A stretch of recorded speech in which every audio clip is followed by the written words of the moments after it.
Our topic for today is revaluation and impairment. Let's start with revaluation. To recall, PPE is initially measured at cost, and subsequently every December 31, we can use either the cost model or the revaluation model.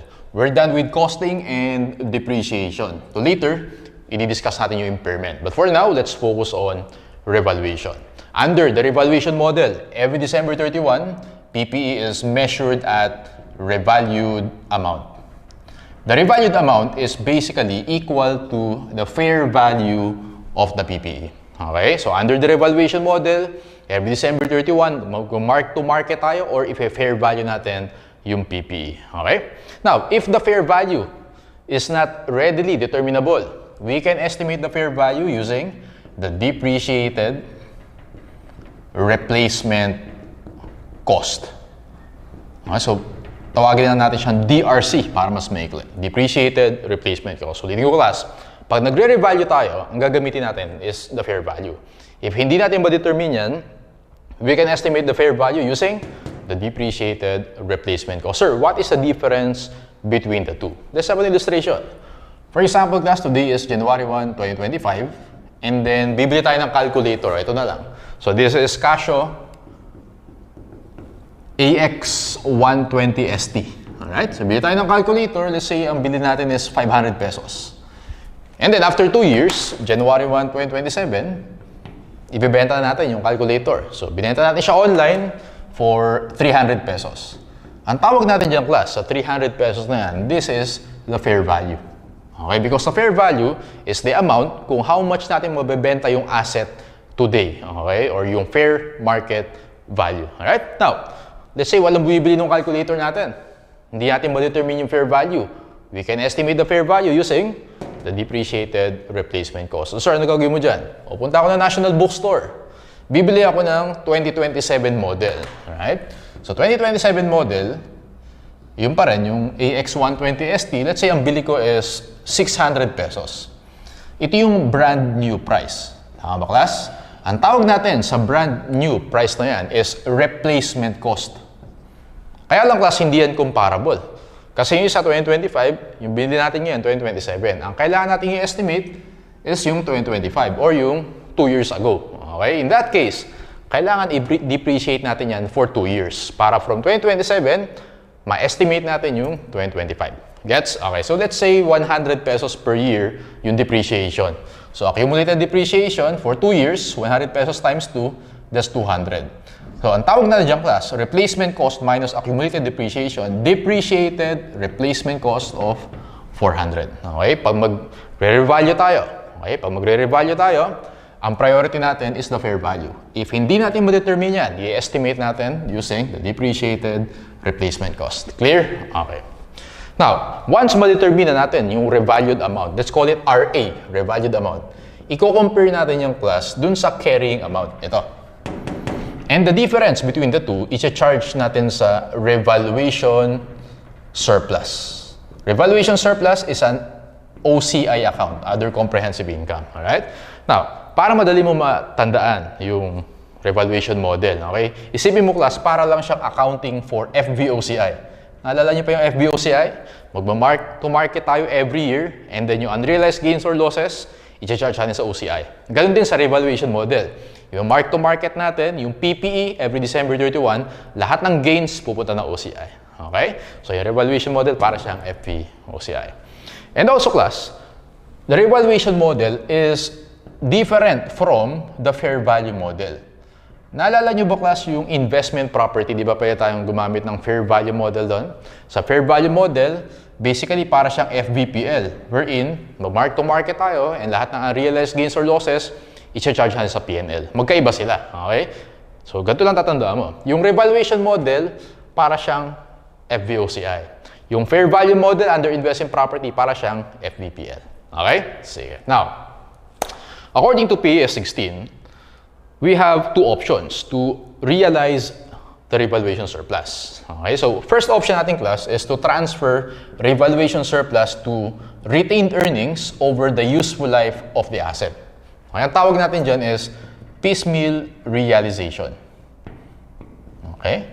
And second one is pwedeng upon disposal or upon sale of the asset, dun lang natin tatanggalin yung revaluation surplus. But if the problem is silent, piecemeal realization yung i-apply natin. Okay?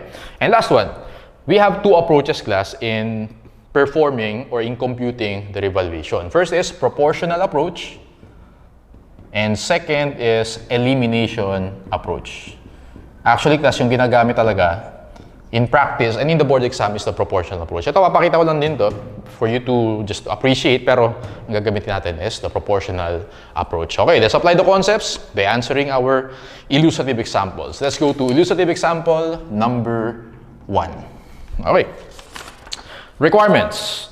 First, prepare journal entries for the current year under the proportional approach. Number 2, prepare journal entries for the current year under the elimination approach.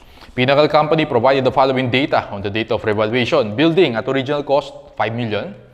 Building at fair value, 6 million. And accumulated depreciation, 1 to 50,000. Okay, yung useful life is 40 years and 10 years expired. So, ibig sabihin, class, meron tayong remaining life na 30 years. Tama? Okay, now, pag magre-revalue ka, gagamit ka ng table. Okay, ganito gagawin mo dyan, class. So, you start with cost, and then you have the fair value, and we have the difference.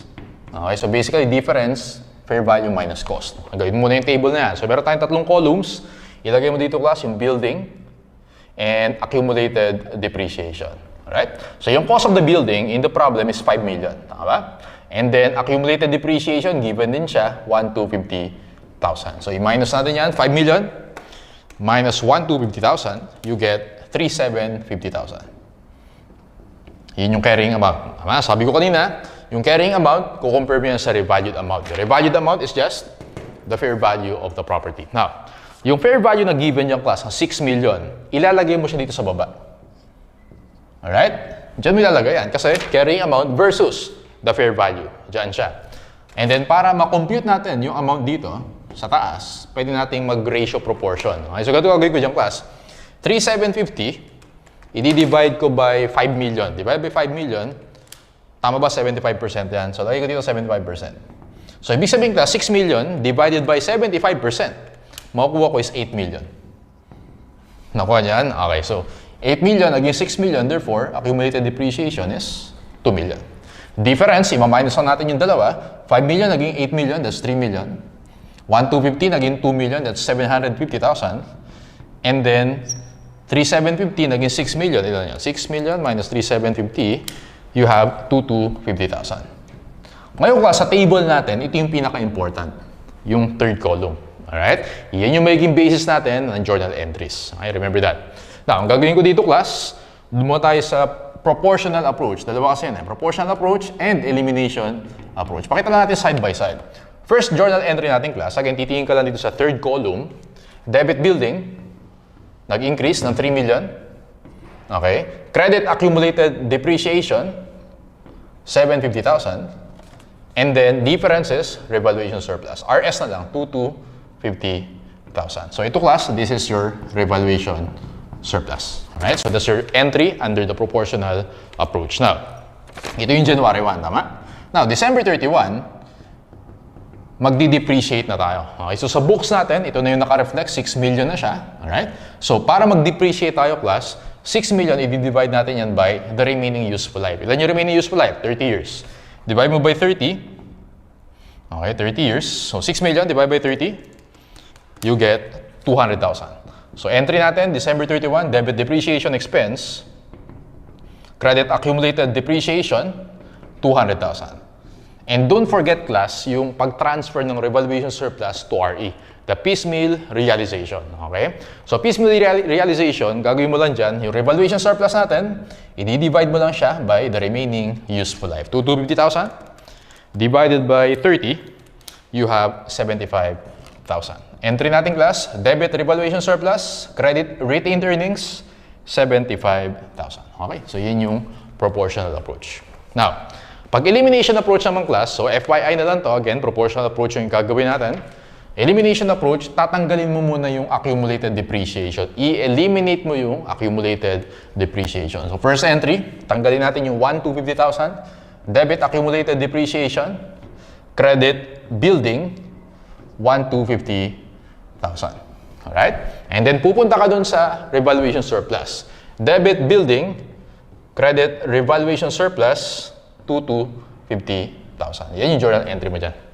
Okay? And for the depreciation, December 31, okay? Same lang yan, dahil walang same. And yung piecemeal realization, same entry lang din yan. Magkakaiba ka lang sa date of revaluation. Actually, class, whether proportional approach or elimination approach, same lang yung carrying amount na mako-compute mo dyan. Okay? O, pakita ko sa inyo. Sa proportional approach natin, yung building is now presented at for 8 million. Tama? And then, yung accumulated depreciation, presented siya for 2 million. Ang kino-compute natin is January 1. Therefore, yung carrying amount class is 6 million under proportional approach. Now, under elimination approach, tingnan mo yung gagawin ko class ha, mag-T account tayo dun sa building. So, initially, building natin is 5 million. And then, nag-credit tayo na 1,250. And then, nag-debit tayo na 2,250. Let's compute. So, 5 million. Okay. Plus 2,250 minus 1,250. Sagot mo dito, class, is 6 million. Therefore, elimination approach, 6 million pa rin yung carrying amount natin. So, FYI na lang yan. So, mag-stick tayo with the proportional approach. Okay? Sige. So, these are your journal entries for illustrative example number 1. Let's go to illustrative example number 2. Mr. Accounting Company acquired the building on January 1, 2025 at a cost of 20 million. The building had an estimated life of 6 years and residual value of 2 million. The building was revalued on January 1, 2028, and the revaluation revealed replacement cost of 30 million, residual value of 4 million, and revised useful life of 8 years. Ano yung replacement cost? Yun yung brand new price. Ano yung kailangan natin gamitin? The depreciated replacement cost. Because the depreciated replacement cost is the estimated fair value. So, ibig sabihin, class, for illustrative example number 2, hindi readily determinable yung fair value. Okay, that's why we will use the depreciated replacement cost. So, paano gagawin mo dyan? Again, gagawa ka ng table. Use the table. So, meron tayong cost. We have, lagay natin replacement cost, okay, and difference. Kasi walang fair value. So, replacement cost gamitin natin. And this is a building, and then accumulated depreciation. So, ganito lang class gagawin ko dyan. Tama ba sa first sentence, yung cost of the building is 20 million? So, lagay ko dito 20 million. And then, binili siya January 1, 2025. Nag-revalue January 1, 2028. Tama ba, class? This is after 3 years.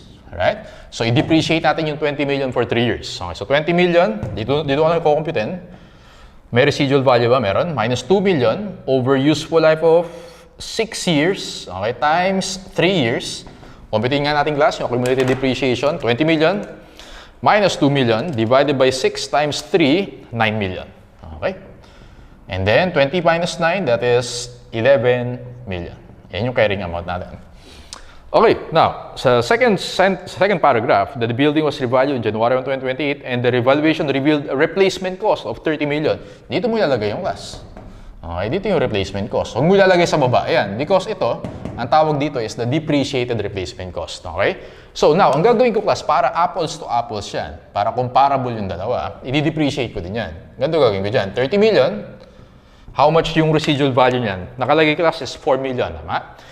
Minus 4 million, i-divide ko siya by 6 gagamitin ko and 3 years. Para maging apples to apples sila. Okay? Di-divide ko siya by 6 times 3.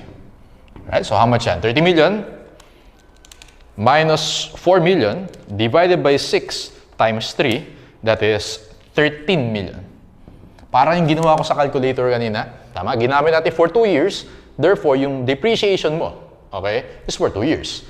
Dito naman, class, though ang useful life niya is 8 years, yung nakalagay dito, yung 8 years, gagamitin mo yan moving forward after mo na mag-revalue. Okay? Para maging apples to apples sila. Kung paano mo din-depreciate yan, ganun mo rin i-depreciate yung replacement cost. Okay? So, 30 million minus 13, that is 17 million. Okay? 17 million, ang tawag natin dito, class, this is the depreciated replacement cost. So, pag nagawa mo na yan, let's just compute the difference. 30 minus 20, this is 10 million. 13 minus 9 million, that is 4 million. And then, 10 minus 4, that is 6 million. Tama ba, class? Yung 6 million, ito yung revaluation surplus natin. Alright? Sige. Requirement number 1, prepare the journal entry to record the revaluation. Again, titingin ka lang class dun sa difference na column. Okay, first entry natin, debit building, 10 million. Credit accumulated depreciation, that is 4 million. And then credit revaluation surplus, 6 million. Yan yung requirement number 1. Okay? Prepare the journal entry to record the depreciation. Pupunta ka lang class dito sa depreciated replacement cost because ito na yung carrying amount after the revaluation. Paano gagawin natin dyan? Yung depreciation, 17 million. Tama ba class? May residual value yan. How much? 4 million. Okay? Minus 4 million. I-divide ko yan by, sabi dyan, yung revised useful life is 8 years. Okay? So, yung 8 years, tama ba class? Nakalipas na yung 3 years. So, 8 minus 5, or 8 minus 3, that is, 5 years yung useful life. Okay? Take note of that. So, originally, yung useful life is 6 years.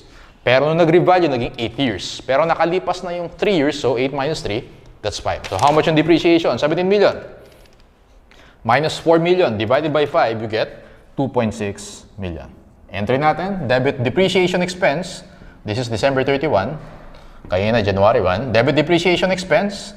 Credit accumulated depreciation, that is 2.6 million. And number 3, prepare the journal entry to record the piecemeal realization. Paano ulit yung piecemeal realization? Revaluation surplus, i-divide lang natin by the remaining useful life. 6 million, ano yung remaining useful life? That is 5. Okay, so how much yan? 6 million divided by 5, that is 1.2 million. Alright? So debit RS, credit RE, 1.2 million. Alright? Pag tinanong sa'yo, how much na lang yung balance ng revaluation surplus? 6 million minus 1.2 million or 4.8 million. Okay, so this is the fair value, this is the depreciated replacement cost. If you notice class, ang pinaka-important na column is the third column. After that, pag na-compute na yung third column na yan, dire-diretso na yung mga journal entries. Okay, sige. Let's go to main problem number 1. Okay, 2 problems na lang tayo for evaluation. Let's go to main problem number 1. Try natin class yung mas mabilis na mag-compute. Okay. Sige, so we have ilang questions for main problem number 1. Question number 1 is how much daw yung depreciation, and question number 2, how much yung revaluation surplus. So, erase ko lang para may space tayo. Okay, so let's read the given. On January 1, 2021, the historical balances of the land and building of Roberto are, so dalawa yung PPE natin dito class. We have the land and we have the building. Obviously, yung land, hindi natin i-depreciate yan. Yung building lang i-depreciate natin. We have cost. For land, 50 million, building, 300 million, and then accumulated depreciation for the building, 90 million. Okay? The land and building were appraised on the same date, and the revaluation revealed the following. Okay? Yung land, 70 million. When you say appraised value, yun din yung fair value. Okay? Building naman, 315 million. There were no additions or disposals during 2021. Depreciation is computed on the straight line. The estimated life of the building is 20 years. Now, start na tayo with land. Kasi madali yung land. For the land, meron tayong cost na 50 million and then naging 70 million siya. Tama ba class yung revaluation surplus mo for the land is 20 million? Ganun lang kasimple. Wala tayong piecemeal realization dyan kasi hindi naman tayo nagde-depreciate sa land. So, tapos na tayo sa land. Okay? Yung table kanina na ginamit natin, applicable lang yan for the building. Yung sa depreciable asset lang. So, ganito gagawin ko dyan class. We have cost, and we have the fair value, and we have the difference. Okay? So, lagyan natin dito, building, and accumulated depreciation. Alright, so cost of the building, 300 million, and then accumulated depreciation is 90 million. Okay, given yan sa problem, ano sa first table. 300 minus 90, that is 210 million. Right?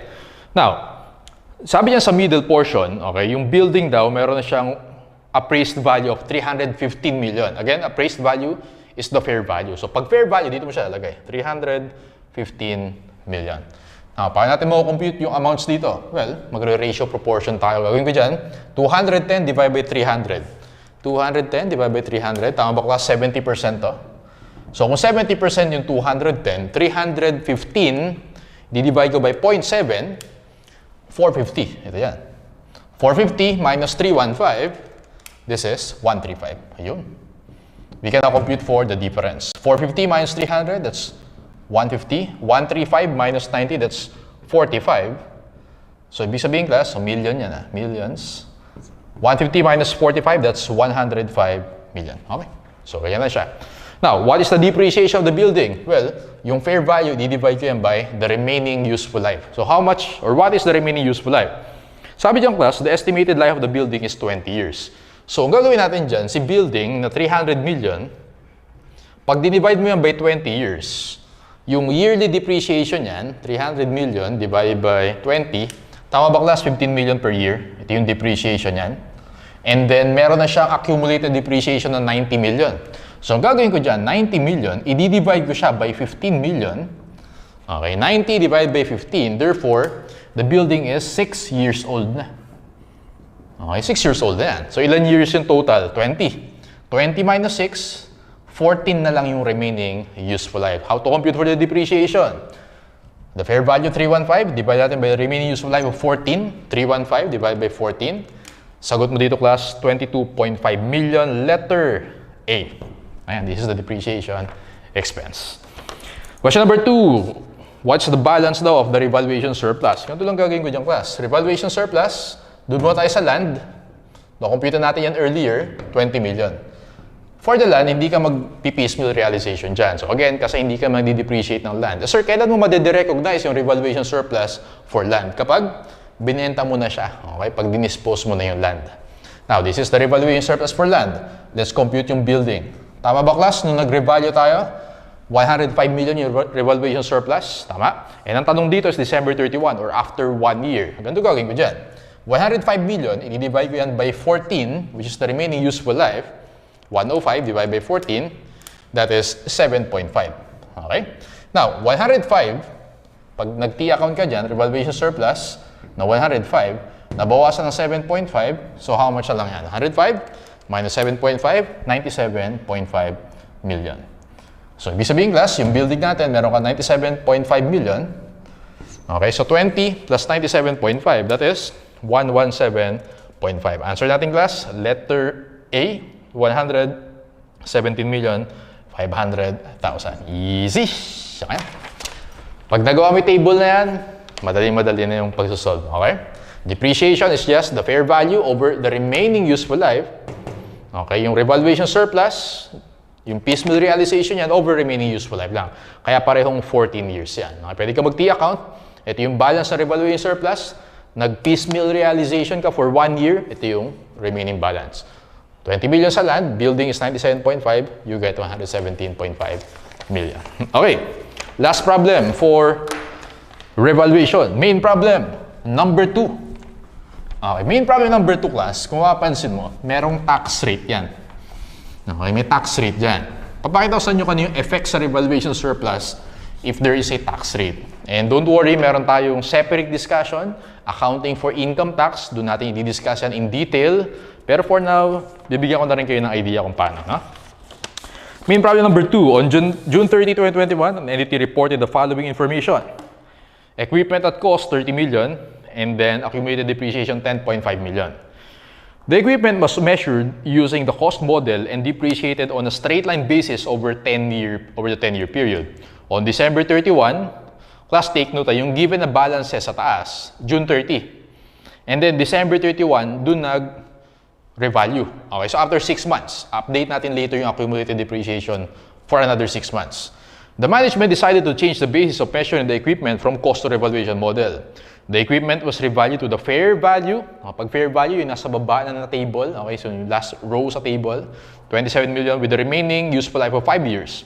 The income tax rate is 30%. What amount should be reported as revaluation surplus? Ganito gagawin ko dyan class. Again, basta revaluation, gagamit ka lang ng table natin. Start with cost.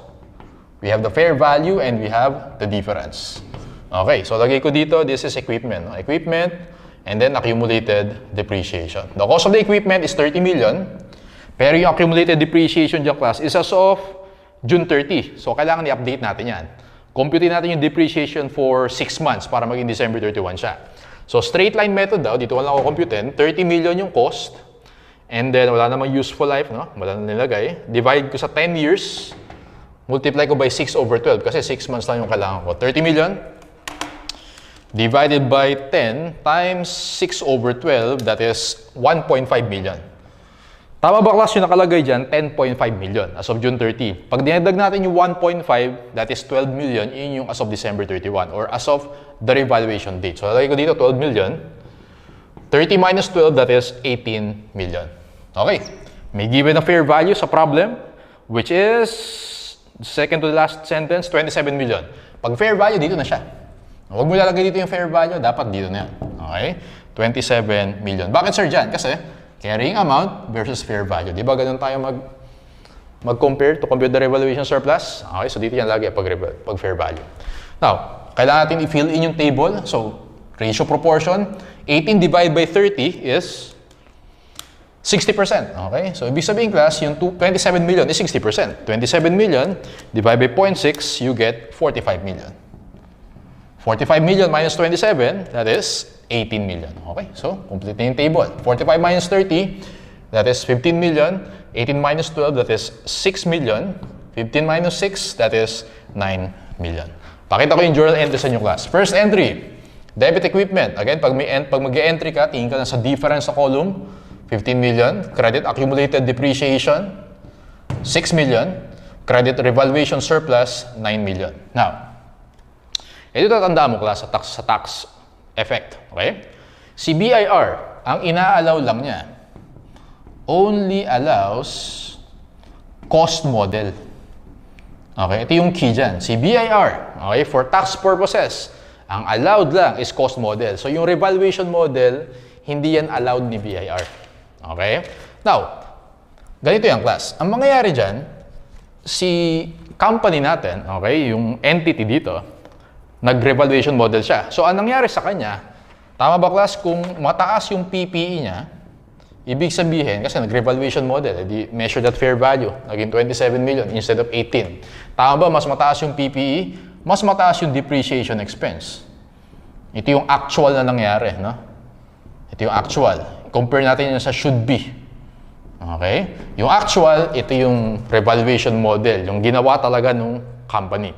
Nag-revalue siya, tumaas yung PPE, tumaas yung depreciation expense, therefore, bumaba yung income before tax. Kung mababa yung income before tax, bababa yung tax na babayaran ng company. Eh, hindi nga yan allowed ni BIR. Okay? Hindi siya allowed ni BIR. Dapat kay BIR, yung should be niya, cost model lang. So, sa cost model, mababa yung PPE, mababa yung depreciation expense, okay? Mataas yung income before tax, therefore, mataas yung tax. Alright? So, ito yung nireport ng company, pero ang allowed ni BIR, ito, dapat mataas yung tax. Therefore, meron tayong liability. Okay? Kasi mas mataas yung tax na babayaran natin in the future. Ang tawag dyan, deferred tax liability. Again, meron tayong separate session for that. Okay? For now, just to appreciate lang, no? I-discuss natin yan in detail. Meron pa tayong isang entry, debit, revaluation surplus, credit, deferred tax liability. Alright? So, how much? 9 million times the tax rate. Ano yung tax rate dito? 30%. 9 million times 0.3, that is 2.7 million. So, ang tanong dito kas, how much daw yung revaluation surplus? So, ang gagawin ko lang dyan, yung RS natin, 9 million yung credit, nag-debit tayo ng 2.7 million. 9 million minus 2.7 million, answer mo dito class, 6.3 million, letter C. Ayun. Tandaan mo lang, usually ang effect ng tax rate, okay, sa revaluation, meron kang deferred tax liability. Ano yung ginawa natin? Ito yung explanation ko. But for now, again, for appreciation na lang yan. I-discuss natin in detail yung yan sa accounting for income tax. Alright? So that's the last problem for revaluation. Let's answer some theory questions. We have 5 theory questions for revaluation. Let's go to theory number 1. When the revaluation model is used for PPE, the gain or loss, alam natin, pag gain or loss, revaluation surplus yan. Saan natin pinapresent yung revaluation surplus? Other comprehensive income. Punta ka sa letter D or dog, a revaluation surplus account in other comprehensive income. Number 2, under the revaluation model for PPE. A, asset obviously revalued quarterly. B, annually.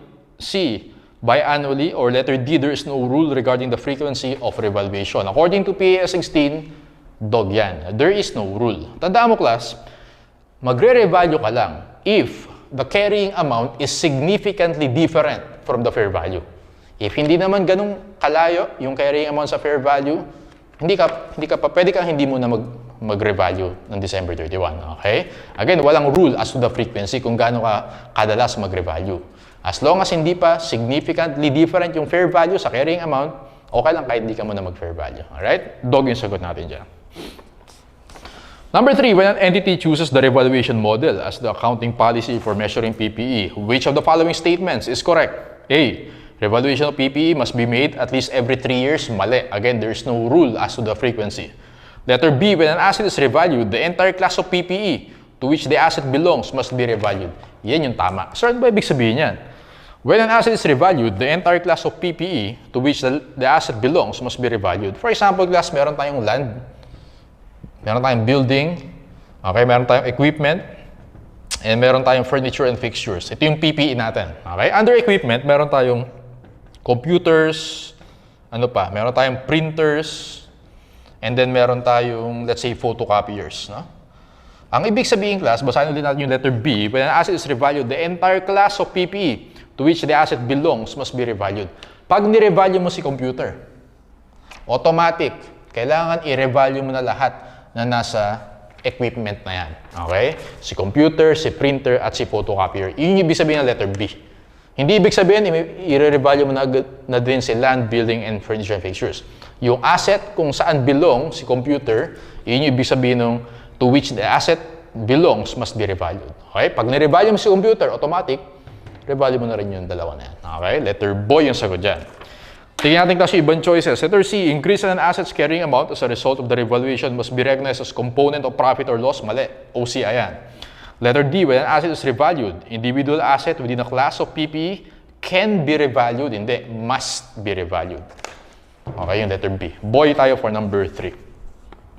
Number 4, when a balance is carried as an asset revaluation surplus that has been derecognized, it is acceptable under PS 16 to RS to RE.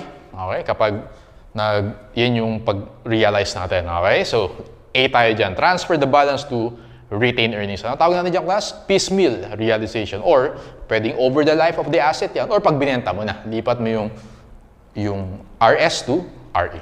Alright? Let's go to the last theory question for evaluation. Number 5. Which statement is incorrect concerning the class of PPE to be revalued? A. When an item of PPE is revalued, the entire class shall be revalued. Yes. B. A class of PPE is a grouping of assets of similar nature. Ito yung mga class of PPE. Land, building, equipment, furniture, fixtures.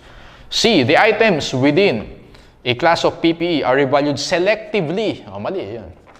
Collectively dapat. Hindi pwedeng computer lang. Lahat na nandun sa equipment, kailangan i-revalue mo yan. Collectively yan. So, C yung incorrect.